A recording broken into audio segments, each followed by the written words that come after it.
yet. Did you send it in pennies or I'll UPS it over to you. Don't worry. checks in the mail? Yep. Yeah, we'll break it up just to make Well, sure one of you doesn't get lost. these guys could definitely learn a thing or two from each other. What struck you as interesting watching the match? Well, I guess as the recap, I thought it was fantastic. I think they nailed it. Yeah. Compared to the last match and compared to last Sunday, as in the driving relief. I thought it was super, like, it was fun to watch. I enjoyed it. The team setup is like, yes, that was a win. I thought that was great. And the golfer, non-golfer, like, I think this is a great format. I don't know. I enjoyed it. I thought this was the best of the three things that we've seen along these lines recently. So yeah, no doubt about it. Well, they picked guys who were like legit golfers too. So we'll look at all these swings. They're actually really nice swings. They both could learn something from one another, but it was pretty cool that way. And then the camera crew. Yeah, you go. Well, I was going to say the camera crew to be able to pull this off with just a couple cameras and do some shot tracing like this in the pouring rain. I didn't even think they were going to play it. I thought it was going to get washed out. But they made it, man. So it was good TV with some tough obstacles in the way. The rain was sick. Like, it was really good. Yeah. They were going to finish that round no matter what. I mean, there'd have to be some serious lightning to drag those guys off. So they were prepared, and it turned out to be pretty cool. But watching the guys hit, I thought Phil played better than usual off the tee, which is always fun to see when he hits fairways and doesn't drive the ball into the hazards most of the days or the penalty areas. And then Tiger looks pretty good. That certainly there was he looks pretty scary good there. Yeah, well, pretty good. He looked great. What are you talking about? When he's out there trying to hit his driver and his 3-wood and just hit these low shots, not trying to max out how high or far he can hit it. I mean, he's got some pretty decent command of the ball right now. So that was fun to watch. Yeah. Hey, I'm a huge Tiger fan, Cordy. Don't get me wrong. I think that guy's awesome in my book. Pretty good is an understatement there, Nick. Well, I think we're going to go on a run this fall. I wish I could have watched a lot of it, and I'm ready for that run because I'm telling you, that guy's still world class with the ball sitting on the ground. It's the tee shots that are just frightening. So if he can manage to just get it somewhere near the fairway at 10 yards less, I'm with you. That's going to be an awesome fall. So Tom Brady is tall as well. I don't know if you knew that.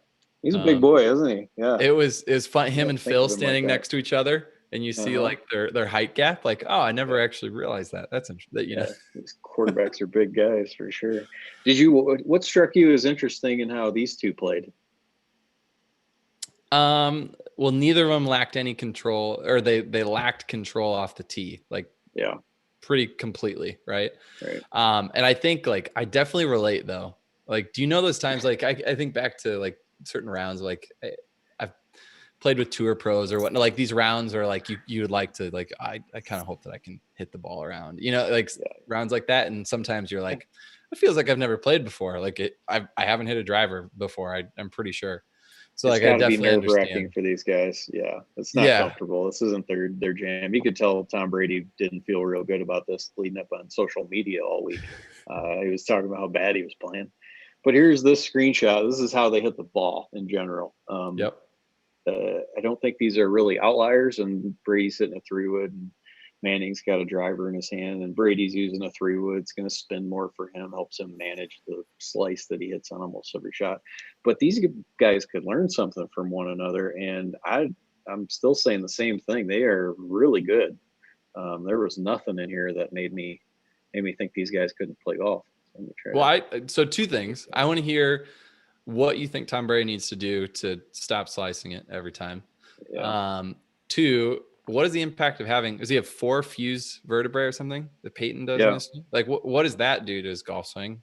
Have you ever worked with anybody like that? Like, I want to know those two things for sure from you. Okay.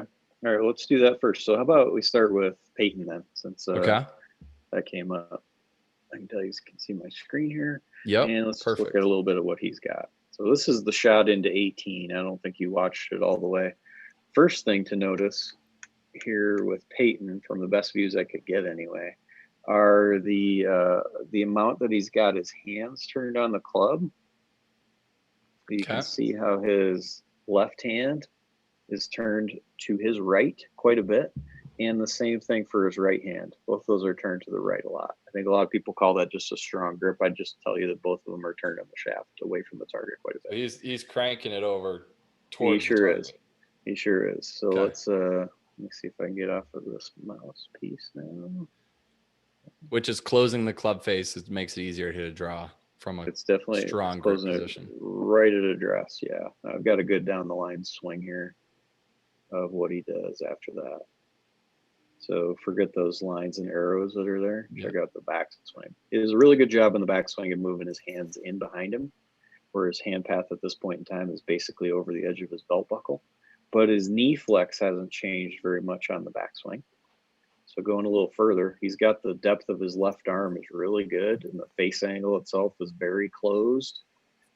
And the top of his swing is right there. And you can see the angle of the club face even at this point, how that's far more closed than what we'll look at for Tom Brady here. But the amount that he can turn himself is pretty limited by what he's done from his ankles, knees, and his pelvis. Neither of those just move very far. So he could use a healthy dose of extending his right knee more degrees, which would help him raise his right hip up higher and ultimately allow him to be more mobile to move the club back farther. Is the vertebra, the fused vertebra thing, having any impact on rotational ability in the backswing? No, I don't think so. From what I understand, he's got his neck is somewhat fused. I don't know which vertebrae those are, but we're talking mainly about how to extend his lumbar thoracic and this right knee more to allow him to turn his pelvis more degrees. So nothing in there should be complicated. Watching him walk around, you can even see how when he's standing there, his neck's like flexed forward just a touch more than maybe the average guy that walks around, but not much. If he can move that, keep it just in that same position and not bend it forward more in his backswing, he can turn more degrees. I've seen this one all too common. I want to look at Tom Brady's now to show you the difference in what Peyton could learn from Tom here, because if Tom does something really well, this is it. Find the right swing here.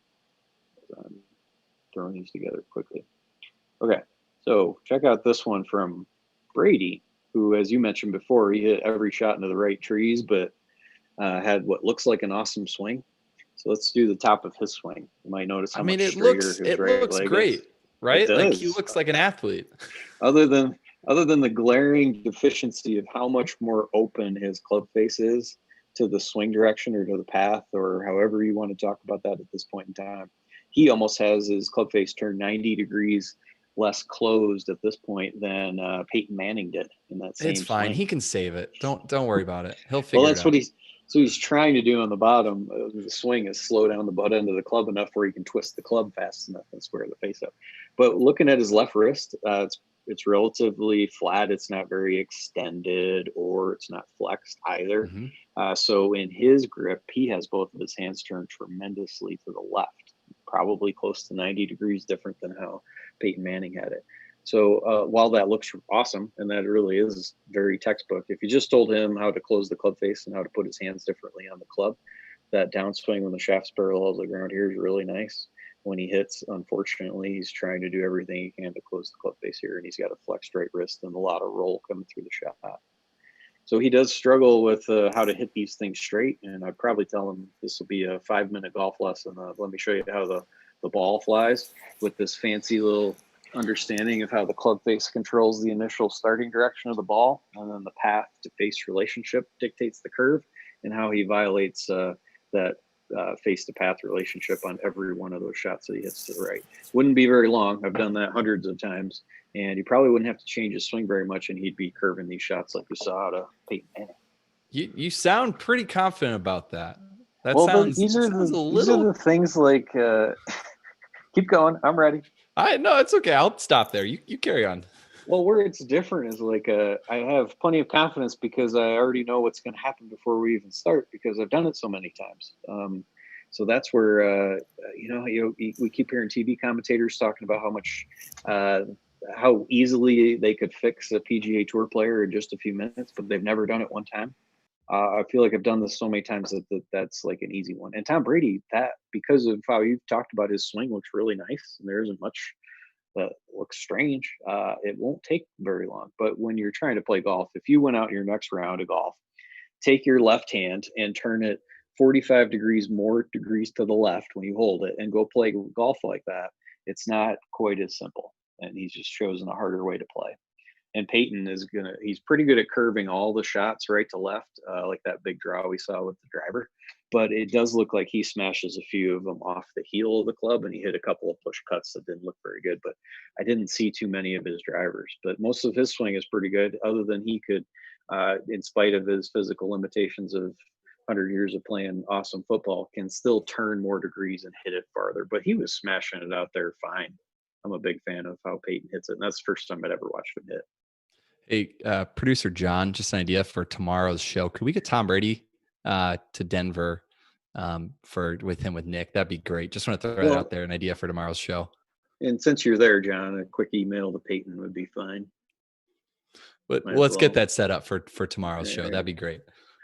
So I look at these two guys and just say that their club face angle and the amount that Peyton turns in the backswing would be the best starting point for their help with golf instruction. It isn't dismantling either one of them. They're both very good. Yep. Well, I think one of the even bigger themes is the tension and like all this anxiety that we bring into rounds of golf. Like, we're not professional golfers. We do not go on TV and play for millions of dollars on a regular basis. So we're not used to pressure as normal golfers. Maybe it's playing with your boss, or the club championship is the equivalent for you. But like, that going under the lights like that, of having this tension and you're not used to it. I think my biggest message or biggest thought to people is like, everything that happened is totally normal. And like, it's fine. Like, you should not, the expectation to play well under that is honestly should be low, because we are not used to dealing with that amount of stress, that amount of tension. And we're just, we got to figure out how to deal with it first of all, because we're just not used to it at all. So I think that's kind of like, that's a huge takeaway for me.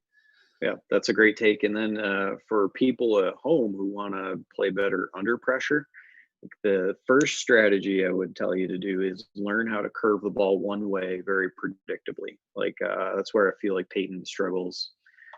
We're much smaller than Tom Brady's. Peyton knows that if he hits the ball in the middle of the club with his face as shut as it was, and his hand path being really far in on the way back, he's going to draw these things. He might curve them too much, but the anxiety isn't on, are they going to curve? He did hit a couple drivers on the heel. That's my best guess of what happened on some of those. And they pushed but didn't curve back. But he's just got so much less anxiety in there. Meanwhile, Tom Brady early on in the round hits a big pull draw, snap hook, if you will, off of the tee, and then starts cutting shots, because that's how he basically plays. And then he's standing up there with all that pressure, rain gloves on. Tiger Woods laughing at him. Charles Barkley's ready to laugh at every shot that he hits as they go. And his level of stress is just not even in parallel to what Peyton's facing. So practice curving a ball one way. Know that it's going to do that if you set up and you do this and this and this. That's the shot that you get. And then the anxiety is far less. But playing in this downpour, rain gloves on, all these guys are competitors and athletes. They're certainly not prepped for doing that in front of a big stage on live TV. Yeah, I absolutely love that comment. I love watching Lucas Glover. I get to do that. Occasionally I hang out with Tony Ruggiero, and just hearing the conversations about, he loves to hook the golf ball. Yeah, like they're gonna a go fade low for him is a 2-yard draw. Yes. Right. It's that idea of, exactly what's going to happen to that golf ball every time you hit it. Yeah. And you remember with when we talked to Al Geiberger last week, 2 weeks ago, whatever it was, and I was asking Al, how did these guys hit a golf ball? He wasn't always paying attention to where they went, but when you did ask him where to go, and he knew Jack hit high fades, and he mentions how he never really did anything else. The same thing should go for your average player at home. If you're trying to get ready for your club championship and you're doing that by trying to hit 87 different ball flights, when you get out there and the pressure's on you, you haven't practiced any of them very much. So good luck. You're crossing your fingers and hoping that works. Take that lesson from Lucas. You know who we have to blame, I feel like, for that is another person who's at the match, Tiger. I mean, he always talked about like, we're going to draw this one in here. We're cutting this one to the back pin. Like, I feel like that's where some of the stereotype was perpetuated from, because he talked about it so much and he did that so much obviously he's on another level. Can you explain that at all? Like, did he do that and do it successfully? But we hear the opposite of that. Well, I'm not sure that he did it all that successfully, quite honestly, in some regard. So here's some context behind that. He's also the biggest proponent of just aiming towards the middle of the green. So whatever shot he might have hit in there was different. But I mean, here's like probably the best way I can explain it with a dog asleep on my arm. Hey, Harvey. If you've got like you hear a conversation once in a while, like if I was going to hit a golf ball from here and I had my choice of where to go, I could hit it through any one of 9 different spots. And you heard Tiger talk famously about how he'd hit a straight ball very rarely. But if you start doing some math with the golf flag right up here and you're putting green, oh, you're awake. Nice job. And you had to pick how you're going to hit all these different shots through those different spots and get it to land up on the green where you want. By that point, if you're practicing all of these pretty equal, you're practicing each shot less than 20% of the time. So if you're going to do that, and then you're going to stand on the 18th tee with some pressure on you and try to hit a shot you've practiced somewhere between 10 and 15% of the time, good luck to you. That's just not a good way to play golf. But yes, he talked to ad nauseum about how he's going to hit a high fade into this right pin and a low draw over here. I just don't think he probably did that as much as you would have maybe expected based on that one singular comment. You know who I think should do that though is a lot of people in their practice. Ready? Size is if you can only slice the golf ball. Like, have you ever actually tried to go out to the driving range and hook some golf shots? Or if you always, duck hook your drives, have you ever tried to go slice some? I was just out with my friend the other day and he was struggling with that. And I was like, just go try to do this and hit a few balls. And he's like, I have no idea how to do it. I can't figure it out. And like, well, there's probably a good reason that you're hitting a slice is because, there's no context around hitting a draw or hitting a hook. I'd wager a ton of cash that Tom Brady doesn't really know the ball flight laws, even though he might be able to tell you what they are. He doesn't actually know them. And that's why he hits the shots where he does. And the same thing maybe for Peyton.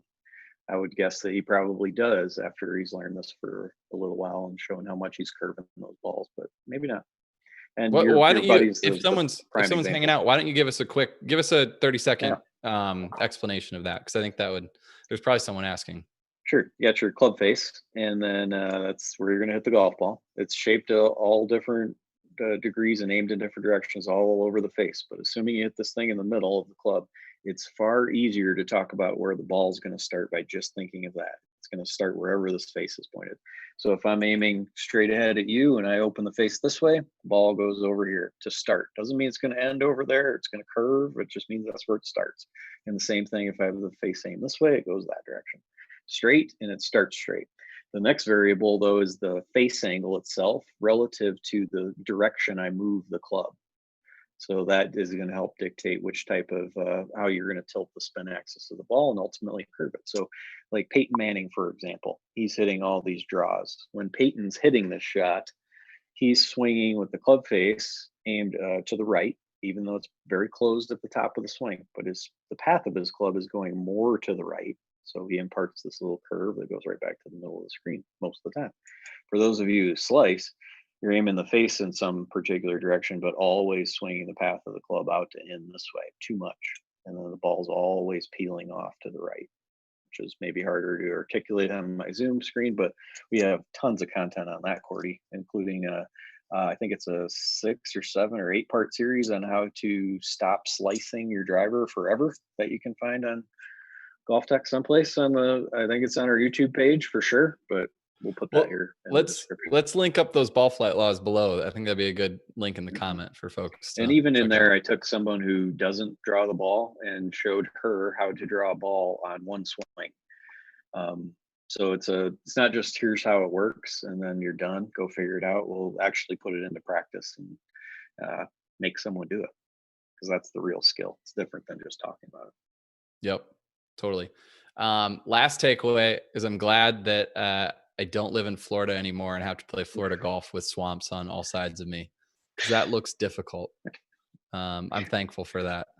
Nasty. No, it's an awesome golf course, and it was in really good shape. It was a great looking golf course. I don't know if hole number 3 is a par 5 with this green that was tiny. It was crazy how small it was.